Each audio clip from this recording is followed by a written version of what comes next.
Okay, so in spirit of today's video, I'm wearing my Dune shirt because we're talking about Dune and we're talking about a lens. So the Dune Part 3 trailer just came out and it looks amazing. I literally cannot wait to go to the cinema and watch it and just bask in the glory. If I could, I'm one of those people that would like sit in the front row seat and do this.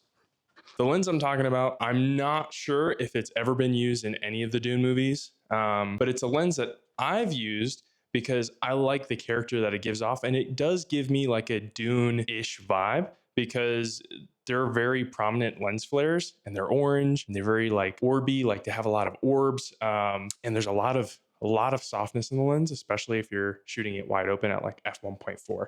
So it has very like Dune-like qualities. I don't know, I'm probably doing a terrible job of explaining that, but okay. So this is a Super Takumar 50mm F1.4. This is the 8-element version. I won't go too in detail about what the difference is between the 7-element and the 8-element versions of this lens, but just know that this is the 8-element version. Okay, so this is the lens. You can already kind of see that there's like an orange, or maybe not because my camera's not catching focus. There's like a very prominent orange glow on the coating. And this is the 8-element version. How can you tell? Well, this has the like infrared hash mark to the right of the F4 on the lens. One of the most prominent visuals in those surreal scenes in Dune, I think, is the flares. And this is where this lens shines. I love the flares on this. It's given me flares that I've only ever seen on Super Takumar lenses. I know I never did a review on the Pentax 6.7 on this channel, but those are probably some of the best medium format lenses I've ever used. And the Pentax 105 f2.4, that had very similar lens flares to this guy. And I think that's why I like it, is because if you've seen the 105 2.4, it's a chunky lens. Look at it compared to my head. You know what I mean? It's really tiny, which can be kind of a downer for video, which is why most people cinemod these. I have not, because I don't use it enough to justify spending the money on it. But if I really wanted to build a set of these lenses, you totally could cinemod them.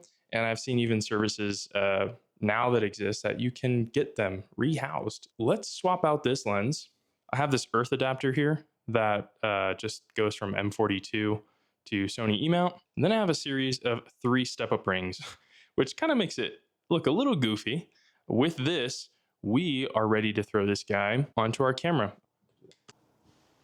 So hopefully this gives you like a good idea of kind of how this lens looks, and if it's something that you'd want to pick up and use for a project of yours, or just kind of use it for fun. This lens has a ton of character, and Takumar lenses in general usually have a lot of character. I know there's a couple wide angle lenses that have even stronger and more prominent lens flares, similar to what you'd see in something like Dune. But in general, Takumars have a lot of that, let's call it special sauce. You know, not exactly the same when it comes to the flares of Dune, but they give you a kind of feeling of what it looks like in Dune and how they look in the film. So there's a ton of different options that you could probably find here on the internet, but I'm just showcasing this lens today. So if you found this video helpful, useful, or entertaining, subscribe, like, and I'll see you in the next video. All right, catch you guys in the next one. Peace.